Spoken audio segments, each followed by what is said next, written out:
Shangrongshal CITU Nilo Aziz Dagumai Katal Stromokul Noroshaw in Harani Shanmona Di Razakora Leo Klaisaka Shoreli Manzaka CITU Haster Committee Asufang Manik Dino Kobo Kuban Adong de Adong of Shong.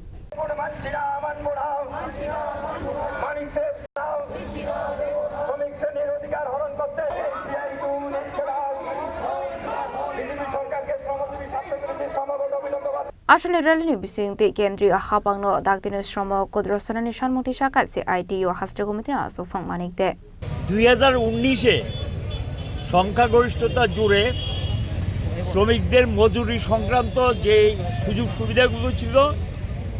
এটাকে তুলে দেওয়ার জন্য একটা আইন pass করেছে 2020 সালে গিয়ে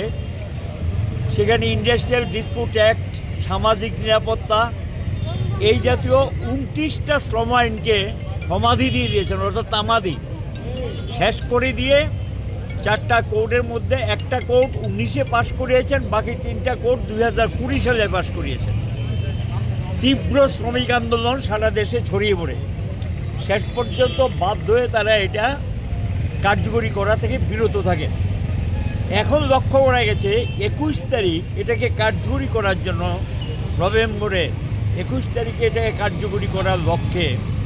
একটা খসড়া বিজ্ঞপ্তি জারি করেছে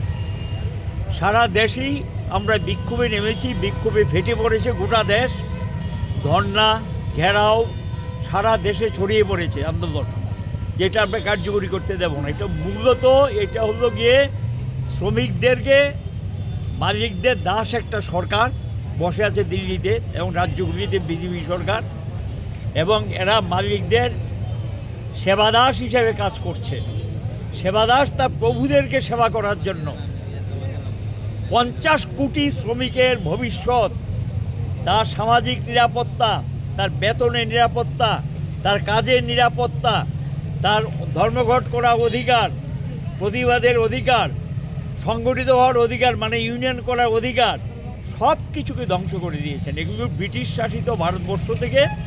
লড়াইয়ের মধ্য দিয়ে অধিকার আদায় হয়েছে এবং সেই অধিকারগুলো এখন মালিকদের হাতে তুলে দিয়েছেন যখন খুশি তখন ছাঁটাই করতে পারবে